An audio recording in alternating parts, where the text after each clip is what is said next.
amai-vos. O maior de todos os mestres da humanidade viveu entre nós e nos trouxe grandes lições e exemplos.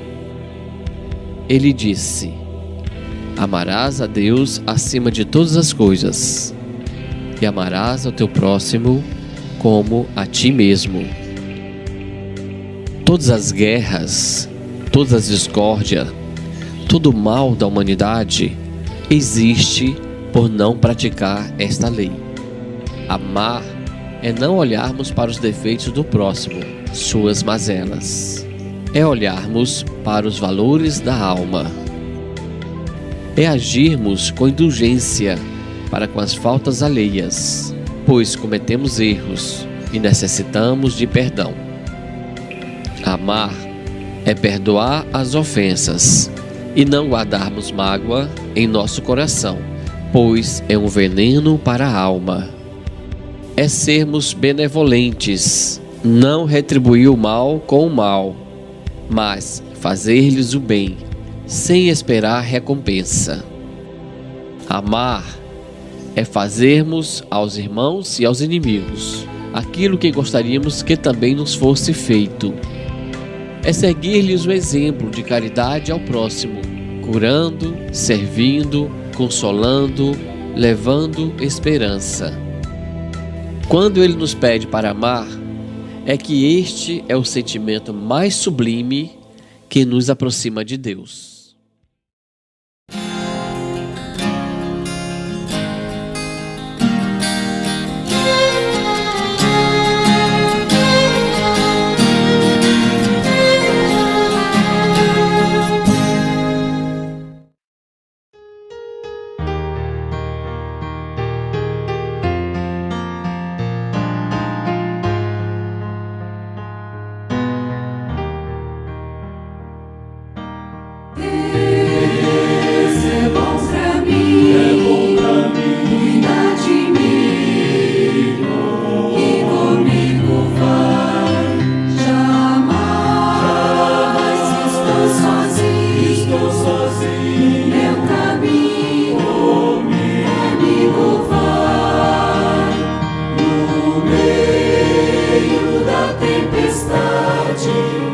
Eu sinto a sua mão que me levanta e me sustém, e me ampara, em plena escuridão. Olhando o horizonte, atrás dos montes, eu vejo o sol nascer.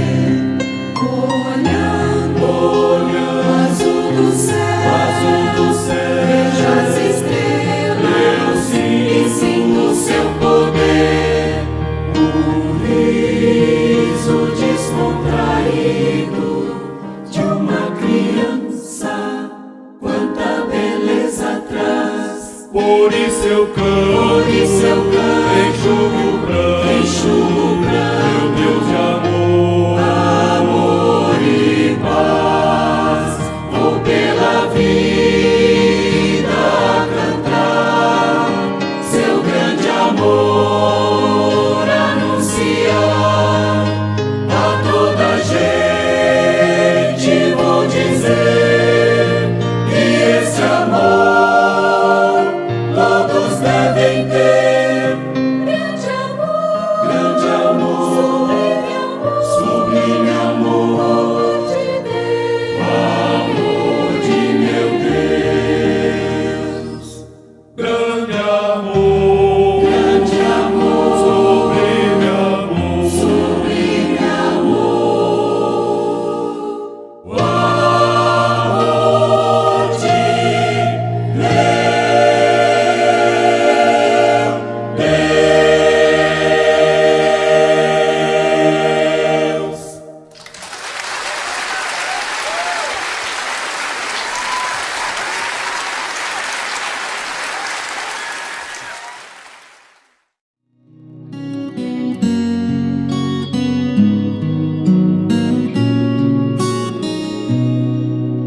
Fiel servo, um instrumento de Deus, doce exemplo de amor. Força amiga que ergueu corações mergulhados na dor. Ocupou suas mãos dia e noite na nobre missão de trazer mensagens do além, de caridade e perdão. Ensinou que embora não possamos no tempo voltar, hoje é sempre um momento ideal para se recomeçar e trilhar pelas pedras e espinhos em busca da luz e da paz que só gozam aqueles que seguem Jesus. Seu nome é Chico, Chico Xavier, Chico Simplicidade, sublime ponte entre a vida na terra e na eternidade. Abrandou em muitos corações a imensa saudade, dedicou seu corpo e sua alma ao bem da humanidade. Seu nome é Chico, Chico Xavier, Chico Simplicidade, sublime ponte entre a vida na terra e na eternidade. Abrandou em muitos corações a imensa saudade, dedicou seu corpo e sua alma ao bem da humanidade.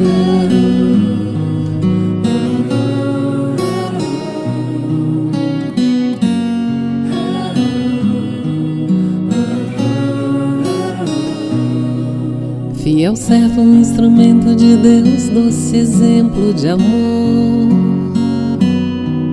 Força amiga que ergueu corações mergulhados na dor. Ocupou suas mãos dia e noite na nobre missão de trazer mensagens do além, de caridade e perdão.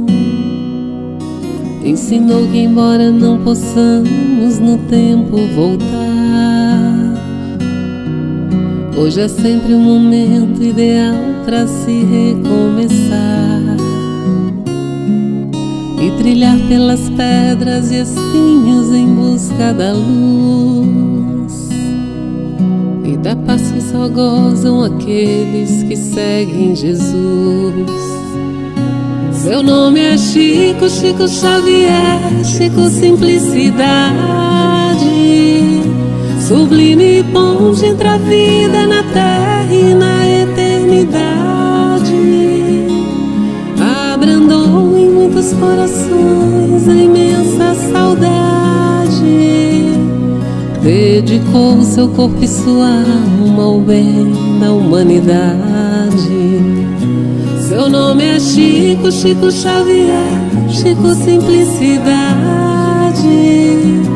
sublime ponte entre a vida na terra e na eternidade. Abrandou em muitos corações a imensa saudade, dedicou seu corpo e sua alma ao bem da humanidade. Dedicou seu corpo e sua alma ao bem da humanidade.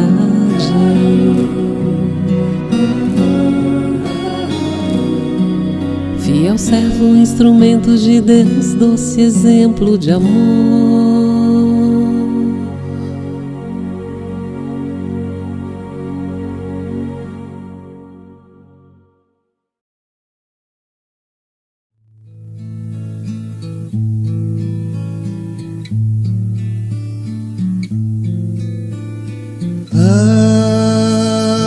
Ave Maria,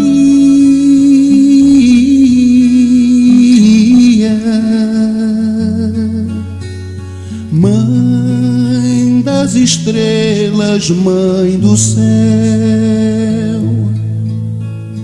alma doce da natureza, Ó seiva viva que nutre este chão, dá luz a tudo que vive e respira, leva a dor do coração. Ó doce mãe, estende seu manto nesta terra que tanto precisa de ti. Transforma o coração dos homens para que o paraíso aconteça aqui. Santa Maria.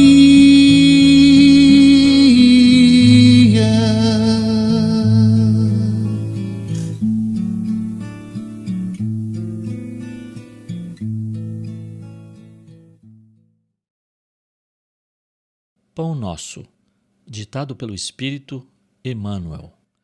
Psicografia de Francisco Cândido Xavier. Pecado e pecador. Amado, não sigas o mal, mas o bem. Quem faz o bem é de Deus, mas quem faz o mal não tem visto a Deus. 3 João 1:11. A sociedade humana não deveria operar a divisão de si própria, como sendo um campo em que se separam bons e maus, mas sim viver qual grande família em que se integram os espíritos que começam a compreender o Pai e os que ainda não conseguiram pressenti-lo. Claro que as palavras maldade e perversidade ainda comparecerão por vastíssimos anos no dicionário terrestre, definindo certas atitudes mentais inferiores. Todavia, é forçoso convir que a questão do mal vai obtendo novas interpretações na inteligência humana. O evangelista apresenta conceito justo. João não nos diz que o perverso está exilado de nosso Pai, nem que se conserva ausente da criação, apenas afirma que não tem visto a Deus. Isto não significa que devamos cruzar os braços ante as ervas venenosas e zonas pestilenciais do caminho. Todavia, obriga-nos a recordar que um lavrador não retira espinheiros e detritos do solo a fim de convertê-lo em precipícios. Muita gente acredita que o homem caído é alguém que deve ser aniquilado. Jesus, no entanto, não adotou essa diretriz. Dirigindo-se amorosamente ao pecador, sabia-se, antes de tudo, defrontado por enfermo infeliz, a quem não se poderia subtrair as características de eternidade. Lute-se contra o crime, mas ampare-se a criatura que se lhe enredou nas malhas tenebrosas. O mestre indicou o combate constante contra o mal, contudo, aguarda a fraternidade legítima entre os homens por marco sublime do reino celeste. Emmanuel.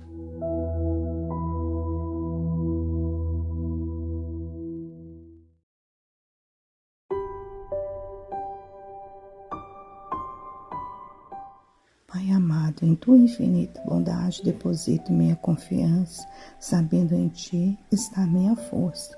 Ajuda a perseverar, mesmo quando o cansaço tenta me abater, e que eu nunca perca a fé na tua providência. Que teu amor renove meu ânimo a cada dia, para que eu siga firme, acreditando na vitória. Obrigada, Senhor, por me sustentar com tua graça e por me guiar no caminho.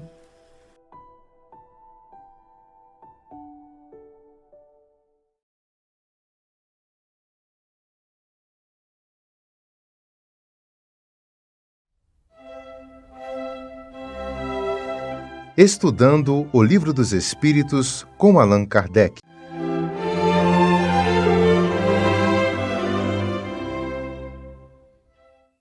Meus amigos, boa noite. Que Jesus, o nosso Mestre, nos abençoe hoje e sempre.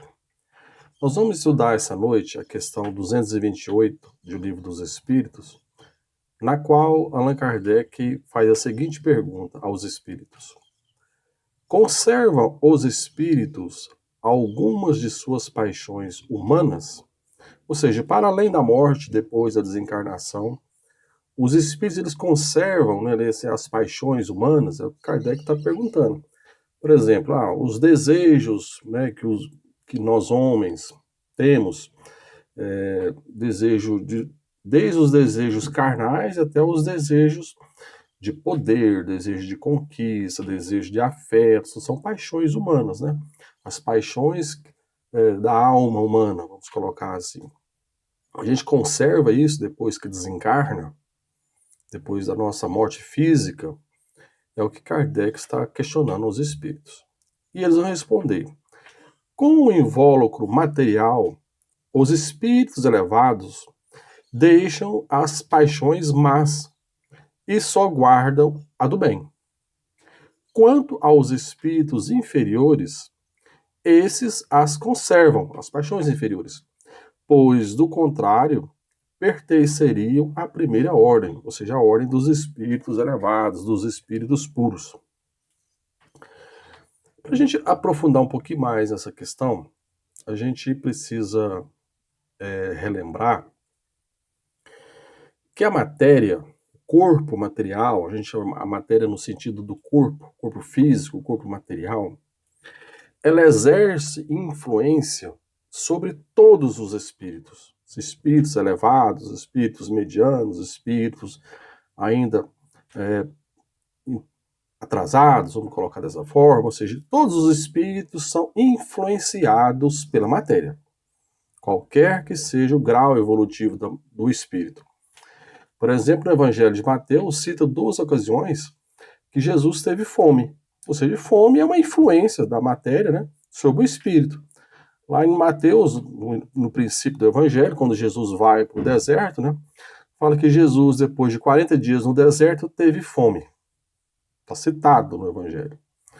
E também na parábola da figueira seca, Jesus caminhava, né, ia de uma cidade a outra, teve fome e se dirigia a uma figueira para colher figos, porque teve fome.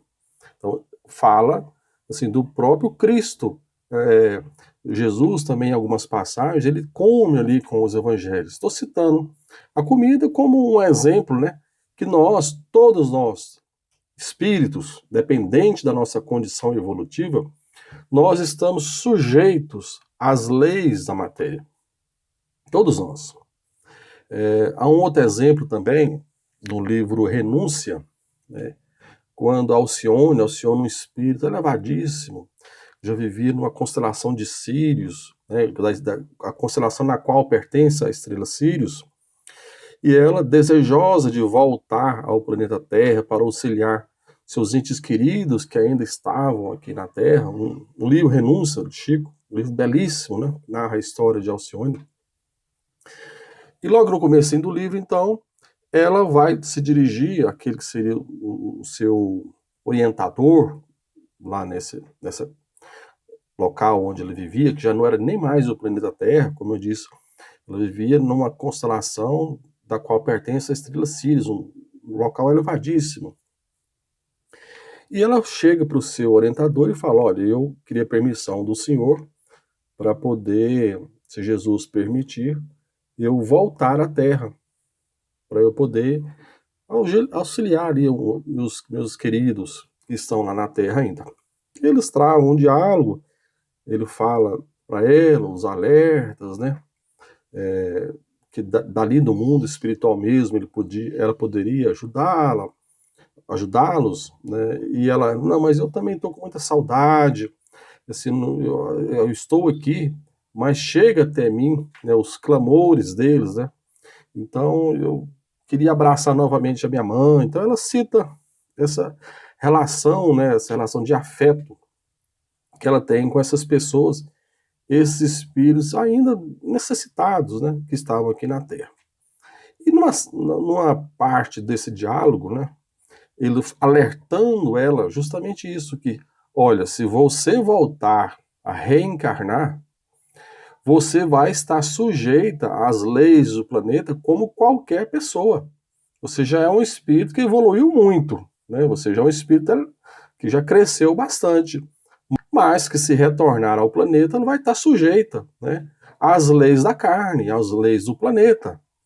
E aí ele coloca nas seguintes palavras para ela: já ponderaste nos obstáculos imensos?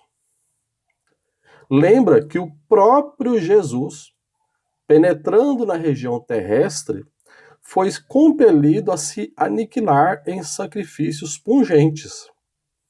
Recorda que as leis planetárias não afetam somente os espíritos em aprendizado ou em reparação, mas também os missionários da mais elevada estirpe. Ou seja, a lei da carne vale para todos. Experimentarás igualmente o ouvido transitório, ou seja, você vai esquecer de tudo. E embora não tanto agravados em virtude das tuas conquistas, sentirás o mesmo desejo de compreensão e a mesma sede de afeto que palpitam nos outros mortais. Ou seja, você também vai ter carência de afeto, você vai querer ser amado, você vai querer amar as outras pessoas. A paixão humana, não no sentido grosseiro, mas essa necessidade de afeto que todos nós temos, ela também vai ter quando ela reencarnar. E ele continua: já meditastes na tua aproximação de Pólux? Pólux era o espírito que ela queria, o amado dela, que ela queria auxiliar. Já meditaste na tua aproximação de Pólux, investida num corpo de carne? Sabemos que Pólux parte com deveres de suma importância em função de coletividade. E tu te sentes preparada para neutralizar a poderosa lei de atração das almas? Ou seja, quando você reencontrar com ele, a atração vai ser muito forte. Você está preparada para isso, né? Você está preparada para vencer esse obstáculo, vamos dizer assim, você vencer o seu impulso, né, de aproximação com ele, você vai dar conta disso? Não o digo no sentido de preocupações subalternas, mas ponderando a grandeza de teus sentimentos afetivos em relação à grandeza mais sublime das obrigações assumidas para com Deus. Aí ele continua: terás ânimo para lhe ouvir no mundo os rogos amorosos, mantendo-se no seu posto incólume e sobranceiro a solidão de si mesma? Ou seja, você vai ter condição, você vai ter força, porque a hora que ele se aproximar de você, ele é humano, ele vai te encher, né, de juras de amor. Você está preparada para ouvir isso e também não se atirar a ele, né? Porque a lei, repetindo, a lei da carne, ela é muito forte, né? Porque é uma lei que construiu o ser humano ao longo de milhões de anos de evolução. Então, é algo que está enraizado na nossa Constituição, na Constituição como indivíduo, como pessoa.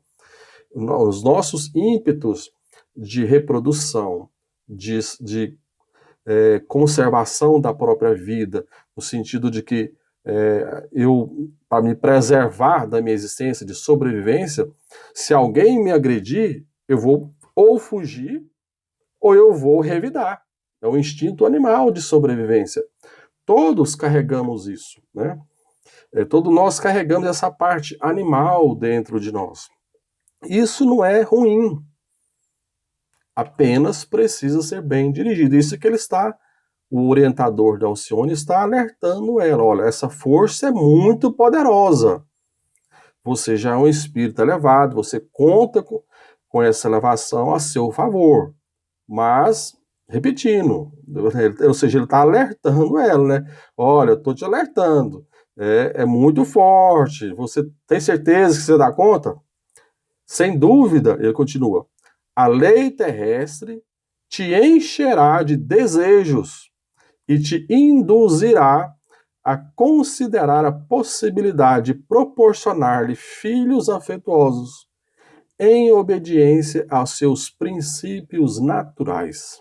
Ou seja, mesmo ela, um espírito super elevado, que já passou, já não tem mais nada em termos de pendências com o planeta Terra, quando reencarnar, sentirá desejo. Isso faz parte de nós. É isso que ele está alertando. E termina, remata: conheço numerosos irmãos que, depois de pedirem missões arriscadas como esta, voltaram, onerados de 1000 problemas a resolver, retardando assim preciosas aquisições. Ou seja, a carne, o desejo, as paixões humanas afetam a todos os espíritos, todos. A grande questão é que os espíritos mais elevados, o que diferencia é como eles lidam com as paixões. Vamos dizer assim, a paixão seria como um cavalo. Imagina um cavalo veloz, né? O espírito imperfeito, o espírito ainda primitivo, que está aprendendo, esse cavalo anda em disparada sem qualquer orientação. Vai para onde vai, ou seja, nós cedemos aos nossos instintos. O que o instinto manda fazer, a gente segue. Já o espírito elevado, ele consegue sobressair a espiritualidade sobre a impulsão material, de todas as ordens. Nós estamos falando em impulsões de todos os sentidos, né? Há uma passagem também que revela isso no livro Paulo e Estevão. Logo que Paulo e Barnabé, eles iniciam a primeira viagem, das primeiras das viagens de Paulo, né, eles passam ali as dificuldades, sem dinheiro nenhum, não tinham condição nenhuma, né? Então, estão ali na luta mesmo, na luta dura, para poder levar o evangelho. O Emmanuel, ele tem uma frase nesse trecho do livro, que ele fala o seguinte: como homens, ele está falando de Paulo e Barnabé, como homens experimentavam todas as necessidades humanas. Ou seja, Paulo e Barnabé, como homens, experimentavam todas as necessidades. Ou seja, vinha neles os ímpetos, as necessidades. Porém, aí continua Emmanuel. Mas, como homens experimentavam todas as necessidades humanas. Mas era profundamente comovedora a fidelidade com que se entregavam ao Cristo, confiando ao seu amor a realização dos santificados desejos de uma vida mais alta. Ou seja, mesmo com os desejos, com o que aparecia da carne para eles, a espiritualidade sobressaía sobre esses desejos, né? Então, nós vimos que todos nós vamos estar influenciados pela carne. Mas o que Kardec está perguntando é o seguinte: olha, e depois que a gente desencarna, o que acontece com isso? Os espíritos, como a gente viu na resposta, diz o seguinte: olha, os espíritos inferiores vão conservar essas paixões. Os espíritos superiores, aquilo acaba com a desencarnação.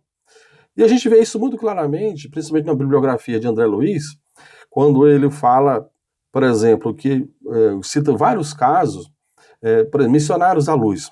Está lá uma família, né, fazendo a refeição, André Luiz com os instrutores ali acompanhando, e ele fica um pouco espantado porque uma série de espíritos ali, junto com a mesa, vamos dizer, com a família, se alimentando, ou seja, os espíritos aspirando os vapores ali que vinham da comida, inspirando, né, sentindo o cheiro da comida, ou seja, eles estavam comendo juntos, vamos colocar assim, com aquela família o alimento. Por quê? Eles ainda não tinham aquela necessidade de experimentar o gosto da comida, da paixão, né, vamos dizer assim, aquela necessidade de viver o sentimento da carne. O irmão Jacob, em Voltei, ele passagem por um trabalho dele ali na passagem de um bar, vê também vários espíritos no bar, acompanhando encarnados e os acompanhando na bebida. Ó, eu preciso, tipo assim, quando a pessoa bebia, o espírito bebia junto para sentir o gosto junto.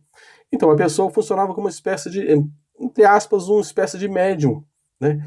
Porque ela passava para o espírito a sensação que o espírito queria sentir. O que a pessoa sentia, o espírito sentia junto. Em Sexo e Destino, André Luiz também cita um exemplo de um espírito, alguns espíritos que acompanhavam um dos personagens da história para poder sentir com ele, né, o sentimento sexual. Porque os espíritos, com a sua necessidade, eles acompanhavam aquela pessoa para poder sentir com ele. Então eles obsediavam aquela pessoa para poder sentir esse prazer novamente. Então são vários exemplos que André Luiz coloca, e alguns outros também de outros livros, disso, de espíritos que no mundo espiritual ainda procuram sentir as sensações da carne.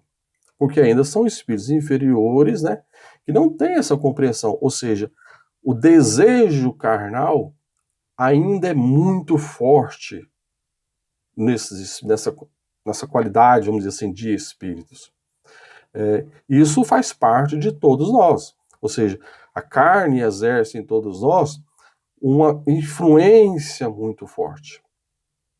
A desencarnação ali vai separar o joio do trigo, no sentido assim, aqueles em que a espiritualidade, ou seja, a vida espiritual está mais desenvolvida, deixam aquilo para trás. Aqueles espíritos, por outro lado, que ainda viveram a vida material para satisfazer os desejos da carne, vão continuar no mundo espiritual com esse mesmo propósito, de satisfazer esse desejo. Então, sim, esse é o entendimento que os espíritos conservam, os espíritos ainda, né, em evolução, os espíritos ainda que estão em aprendizado, vamos colocar dessa forma, ainda conservam no mundo espiritual as paixões humanas. E os espíritos elevados, esses não, esses abandonam essas paixões naturalmente, já os deixam no momento do desencarne. Que Jesus nos abençoe hoje e sempre. Muito obrigado. Acompanhe agora mais um tema doutrinário do Evangelho de Jesus.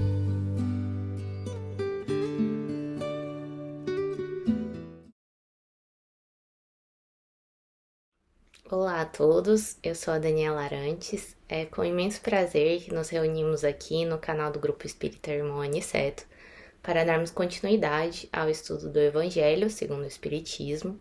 Estamos agora no capítulo 9, Bem-aventurados os que são brandos e pacíficos, na parte Instruções dos Espíritos, item 8, Obediência e Resignação. Essa é uma mensagem do Espírito Lázaro, irmão de Marta e Maria, que foi ressuscitado por Jesus, como consta em João, capítulo 11, versículos 1 a 46. Eu vou começar lendo aqui esse item, e à medida que eu for lendo, eu vou parando e fazendo as análises, porque eu acho que assim é uma forma legal de entender um pouquinho de tudo que tá ali. Então começa assim. A doutrina de Jesus ensina em todos os seus pontos a obediência e a resignação, duas virtudes companheiras da doçura e muito ativas, embora os homens erradamente as confundam com a negação do sentimento e da vontade. Bom, e aí já vem várias palavras-chave aqui, pontos-chaves, a começar pela figura de Jesus, que é o nosso maior exemplo de obediência e resignação, mas eu vou deixar para me aprofundar nele mais para frente.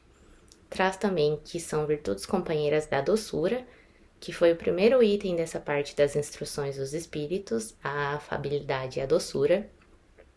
Também diz aqui que são muito ativas. Eu dei uma olhada na versão original em francês e fala très militant, que se traduziria ao pé da letra muito militantes, e o militante tem sim essa noção de ser ativo, de defender uma causa, mas se você olhar para a etimologia da palavra, militante vem de militar, né, o soldado que serve ao exército, ao Estado. E me veio então essa ideia de que seriam virtudes que nos fazem servir a Deus. Porque como não servir a Deus se não obedecendo às leis divinas e se resignando à vontade dele? Então, achei legal trazer isso daqui. E por fim, fala que os homens erradamente as confundam com a negação do sentimento e da vontade. E eu fiquei pensando em quais situações pode ser que alguma pessoa esteja confundindo obediência e resignação com negação do sentimento e da vontade. E me vieram 3 exemplos. O primeiro de um trabalhador que suporta condições de exploração, humilhações ou injustiças no emprego, porque acha que Deus quis assim, que não adianta lutar, confundindo então a obediência com a submissão cega, né? Negando a sua vontade de mudança, o seu sentimento de insatisfação, sem perceber que ele pode sim e deve buscar meios de melhorar a sua situação. Outro exemplo seriam pessoas que aceitam relacionamentos abusivos ou desrespeitosos. Isso acontece bastante, acho que em casamentos, porque como Deus abençoou aquela união, a pessoa acha que ela tem que se submeter àquilo, quando na verdade a resignação não significa aceitar injustiças ou abusos. A lei do amor e da justiça estão acima da convenção social do casamento e o compromisso conjugal não legitima a violência, nem abuso, nem o desrespeito. E por fim, um último exemplo seriam pessoas que deixam de lutar por causas justas, acreditando que tudo deve ser como está. A gente sabe que existe fome, pobreza no mundo, mas a gente não pode se manter inertes a isso achando que Deus quis assim. Imagina ver uma pessoa passando fome e achar que ela... e não fazer nada e achar que ela precisa passar por aquela provação. Sim, aquela pessoa está vivendo essa dificuldade para conseguir evoluir, faz parte da evolução dela, mas assim como Deus colocou essa provação para ela, Deus te colocou ali para tomar uma atitude também, né? A verdadeira obediência às leis divinas exige que busquemos o bem coletivo. Deus nos ensinou a caridade, né? E Jesus nos ensinou a caridade. E mesmo que a gente não consiga, com nossa pequenez, acabar com a fome do mundo, por exemplo, a gente não pode deixar de lutar por essas causas, né? É um dever moral. Então, dando continuidade à leitura, e continua assim: a obediência é o consentimento da razão, e a resignação é o consentimento do coração, forças ativas ambas, porque carregam o fardo das provações que a revolta insensata deixa cair. Então, aqui ele trouxe um pouco o significado de obediência e resignação. Eu dei uma olhada no dicionário, só para a gente ter mais uma referência aqui. E em obediência está o cumprimento da vontade alheia. Em resignação tem submissão à vontade de alguém. Então, obedecer e resignar são atos de quem age segundo a vontade de alguém, né? No caso, a vontade de Deus, e se submete a ela. E é legal que, apesar de ser essa submissão, ele traz aqui forças ativas ambas. E no francês está exatamente assim, que é para contrastar com a ideia de serem atos passivos, né? Não é um obedecer passivamente, cegamente, por medo, por imposição de força ou poder, não. É um obedecer por consentimento da razão, né? Ou seja, com entendimento do porquê que a gente deve obedecer. E a resignação também não é aceitar passivamente tudo. É saber que como seres humanos nós somos limitados e há coisas além da nossa capacidade de compreensão. Então a gente tem que acreditar em Deus de coração, confiar na providência divina e saber que há um propósito maior para tudo. Outro significado também do dicionário de resignação é ato ou efeito de aceitar pacientemente o que se apresenta ou acontece. E E eu achei legal que veio pacientemente ao invés de passivamente, né? Porque, assim como tá aqui, não é algo passivo. É você ser paciente, que foi a palavra do item anterior, também das instruções dos Espíritos. Então, achei legal. E continuando aqui, falam porque carregam o fardo das provações que a revolta insensata deixa cair. E esse trecho dá a entender que as pessoas, quando se revoltam insensatamente, né, com as provações, as dificuldades, elas deixam o fardo mais pesado. Então, imagine, por exemplo, que alguém perde um ente querido, que é uma situação muito difícil, e ao invés de acreditar no plano de Deus, a pessoa começa a perder a fé, a se revoltar, a ficar, meu Deus, por que isso está acontecendo comigo? E essa atitude revoltada, ela não alivia o sofrimento, muito pelo contrário, ela torna aquele momento ainda mais difícil e doloroso. Sendo que, se você se resignar e aceitar serenamente a situação que se apresenta, tudo vai ficar mais leve, né? O resignar não no sentido de reprimir aquele seu sentimento de tristeza ali, não é pra, voltando à negação do sentimento, não é para negar o seu sentimento de tristeza, e sim ter o entendimento de que chegou o momento daquela pessoa e confiar de coração na providência de Deus. É como Jesus disse, meu jugo é suave e meu fardo é leve. Não porque os desafios desapareceram, né? Mas porque a maneira de encarar essas provações, essas dificuldades, faz toda a diferença. E continuando a leitura, o covarde não pode ser resignado, do mesmo modo que o orgulhoso e o egoísta não podem ser obedientes. E aí vem então a figura do covarde, do orgulhoso e do egoísta. Quantas vezes não somos isso, né? O covarde seria aquele que não apresenta coragem. E o coragem é cor de coração, agem de agir. Então, o corajoso é quem age com o coração. E eu achei legal porque vem também com o que falou antes da resignação, é o consentimento do coração. Então, para ser resignado, você tem que ser corajoso, né?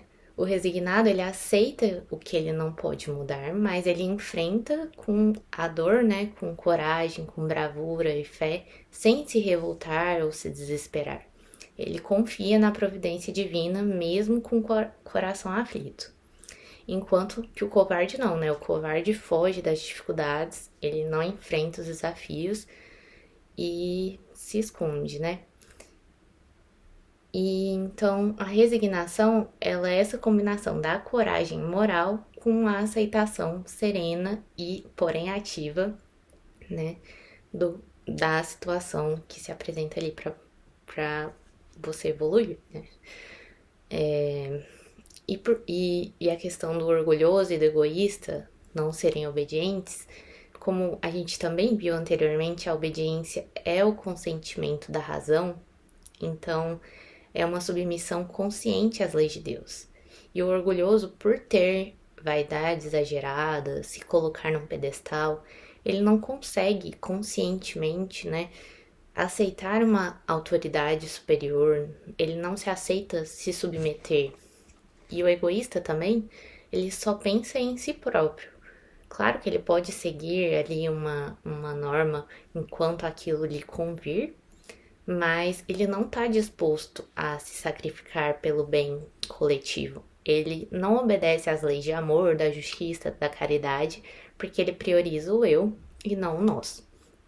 Então, a verdadeira obediência, ela exige humildade para reconhecer a sabedoria e a bondade de Deus e disposição para seguir, né, seus ensinamentos, mesmo que tudo isso contrarie o orgulho e o interesse pessoal.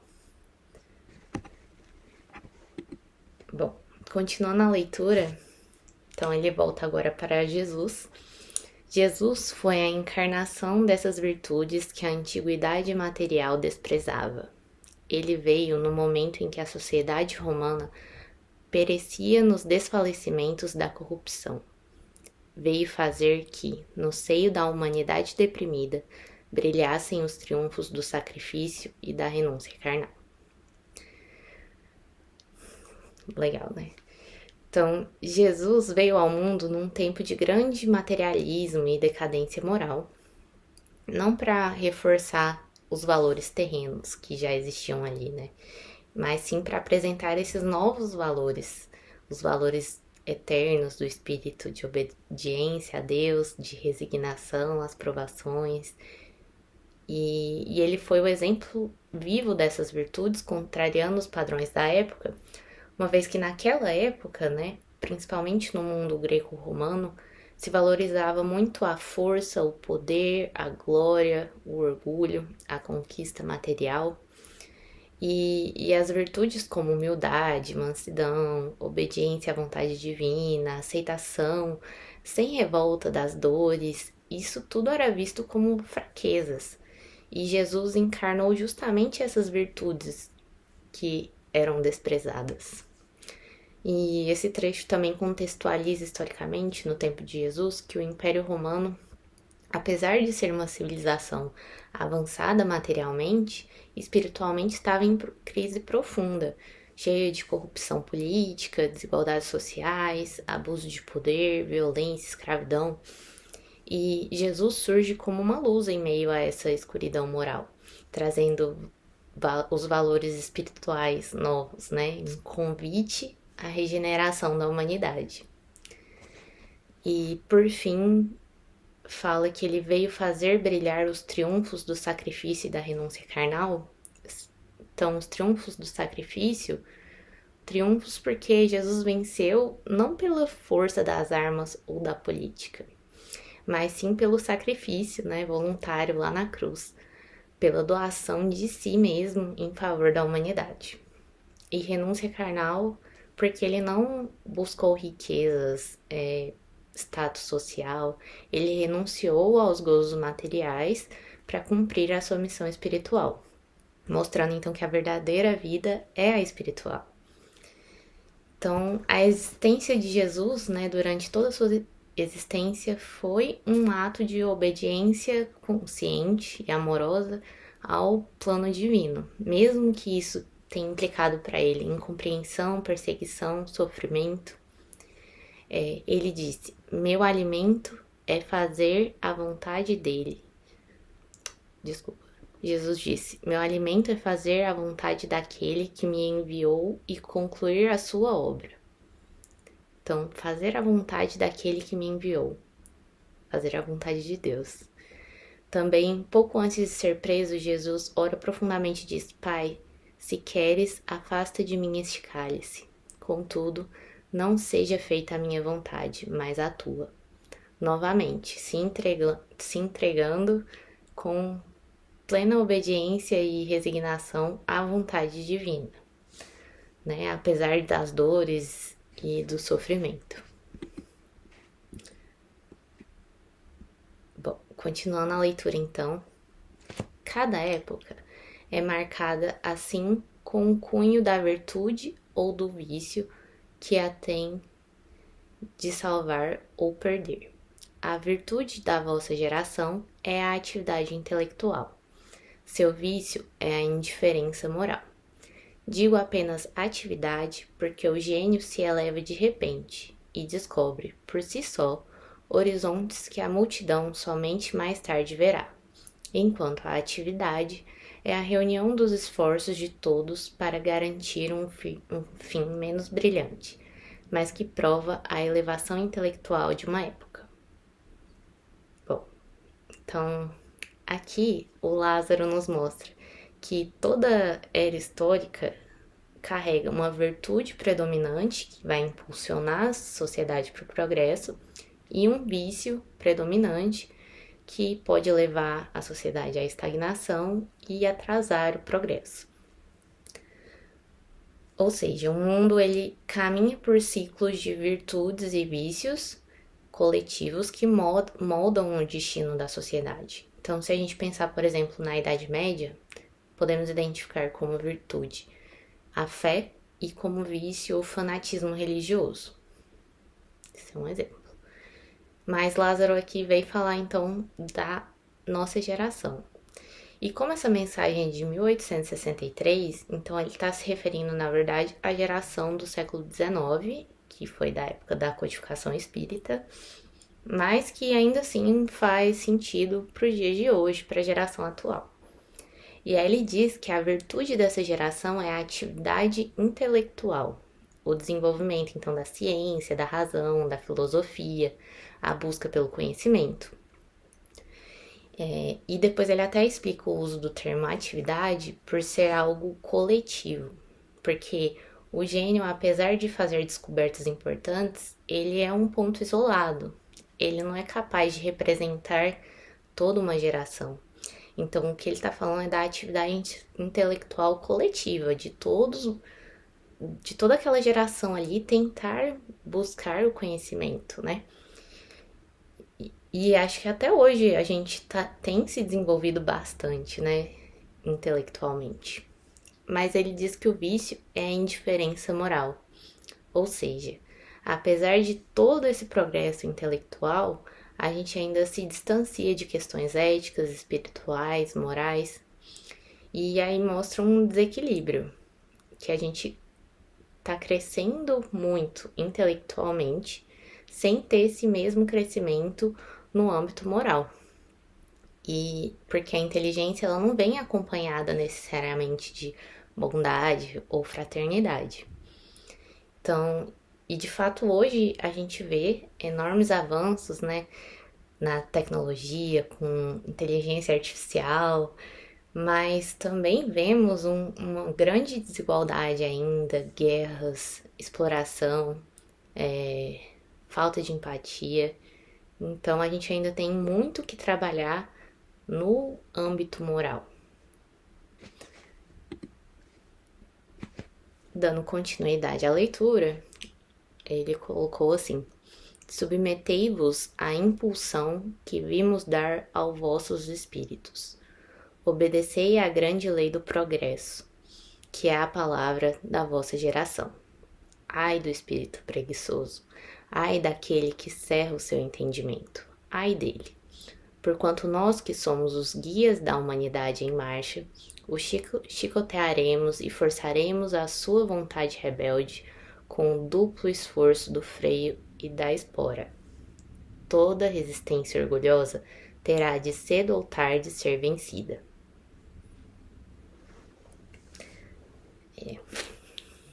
Palavras fortes. Mas ele começa, então, submetei-vos à impulsão que vimos dar aos vossos espíritos. Obedecei à grande lei do progresso, né? E aqui, então, os espíritos superiores, eles estão fazendo um convite e um alerta. Porque eles estão impulsionando a humanidade para avançar, né? Submetei-vos à impulsão que vimos dar aos vossos espíritos. Então, eles estão nesse serviço de auxiliar a humanidade a evoluir moralmente, intelectualmente também. E a gente tem que se abrir a esse impulso, né? Colaborar com ele, não resistir. A lei do progresso é uma lei divina, natural, né? Toda a humanidade ela tá destinada a evoluir. Ninguém tá condenado a permanecer estagnado eternamente, né? O progresso é inevitável, é irresistível, mas cada um tem o seu próprio ritmo, que pode ser com o esforço, né, voluntário de cada um, ou com dor quando se resiste a essa evolução. E aí ele diz, ai do espírito preguiçoso, né, daquele que não busca melhorar, daquele que se acomoda. Ai daquele que cerra o seu entendimento. Então, aquele que fecha os olhos para a verdade, que se recusa a refletir, que não aceita as novas ideias. Porquanto nós que somos os guias da humanidade em marcha, o chicotearemos e forçaremos a sua vontade rebelde com o duplo esforço do freio e da espora. Aqui ele usa essa linguagem dura, mas a gente tem que entender como metáforas, né? porque ele está tentando avisar sobre as consequências da resistência ao progresso. Então, os espíritos superiores, eles trabalham ativamente para o progresso humano e que não é possível você se estacionar. O freio ali simboliza os limites impostos à rebeldia moral, né, as más tendências, impedindo que o mal se perpetue. E a espora representa as provações, as dores, os acontecimentos que obrigam o espírito a sair da estagnação, né? Então é para mostrar que você vai evoluir por causa da lei do progresso, mas essa evolução pode ser com mais dor caso você esteja evitando, né, essa evolução. Então, esses comportamentos, eles não vão impedir a lei do progresso de agir, né? Eles vão tornar o caminho mais doloroso, mas não vão impedir a lei. E a lei do progresso se relaciona também com a lei de causa e efeito, e isso aqui também se relaciona, né? Essa parte, explicando que cada ação gera uma consequência, né? Tem uma reação. A gente tem o livre-arbítrio para tomar as nossas decisões, mas isso não implica que as nossas ações não têm consequências no futuro. A gente vai ter que lidar com essas consequências, de modo que a gente consiga evoluir, né? Então, essas consequências vêm mesmo para trazer essa evolução individual e que vai garantir, então, o avanço coletivo da sociedade. E por fim, ele finaliza dizendo: bem-aventurados, no entanto, os que são brandos, pois prestarão dócil ouvido aos ensinos. Lázaro, Paris, 1863. Bom, e o título do capítulo 9 é exatamente Bem-aventurados os que são brandos e pacíficos.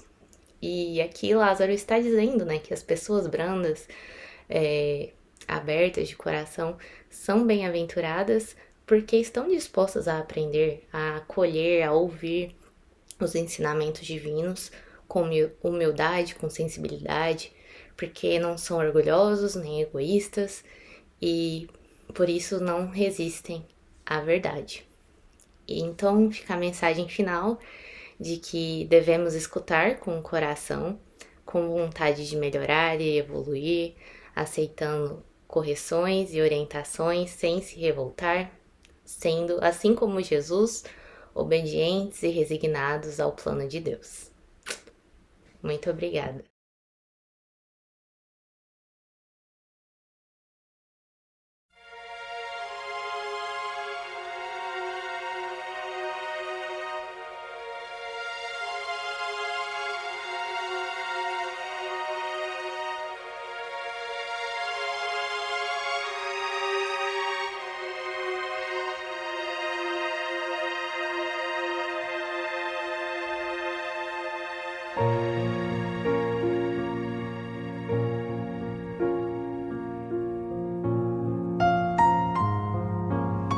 Queridos irmãos em Cristo, nesse momento de suave meditação, pedimos a presença de espíritos amigos para esse passe. Senhor de infinito poder e bondade, ajudai-nos a retirar da nossa mente todos os pensamentos negativos que se encontram alojados em nossa alma, fruto da nossa condição de ser imperfeito. Que ideias de vingança, pensamentos inferiores e egoístas sejam afastados da nossa mente. Que os desequilíbrios emocionais, a ansiedade, impaciência e estresse sejam corrigidos, visando uma nova harmonia do nosso ser. Que todas as doenças alojadas em nosso corpo tenham seu mecanismo de enfermidade interrompido no nosso sistema de defesa orgânico e inicie a revitalização da nossa saúde. E assim, meu Pai Celestial, com suas bênçãos e as energias luminosas e curativas de seus missionários, possamos receber as melhores vibrações energéticas através deste passe e que essas vibrações venham em forma de ideias edificantes, de otimismo, alegria e nos fortaleça para o perdão, a paciência e a serenidade necessárias à resolução de nossos problemas e provações. Peço, Senhor, que nos ensine a viver um dia de cada vez, que nos oriente a superar os traumas do passado e guardar apenas as lições valiosas, tanto de experiências felizes como as dolorosas. Também, Senhor, permita o cuidado necessário para controlarmos o medo diante do futuro que ainda está fora do nosso alcance. Que possamos aproveitar a beleza e o sabor dessa existência em cada momento sagrado que o Senhor nos permite viver, com sabedoria, discernimento e entusiasmo pela vida. Que nessa jornada terrena possamos aprender a nos elevar espiritualmente um pouco a cada dia, sempre seguindo os conselhos do Cristo. E que o espírito de fraternidade, o amor de Deus ao próximo e a nós mesmos sejam a base do nosso comportamento e a prática da caridade e do perdão a nossa conduta diária. E dessa forma possamos ser merecedores das suas bênçãos, nos fortalecendo e curando nossas enfermidades por sua intercessão misericordiosa. Em nome de Jesus, agradecemos por tudo que recebemos até o dia de hoje, rogando mais uma vez a tua proteção, o teu amor e a tua paz.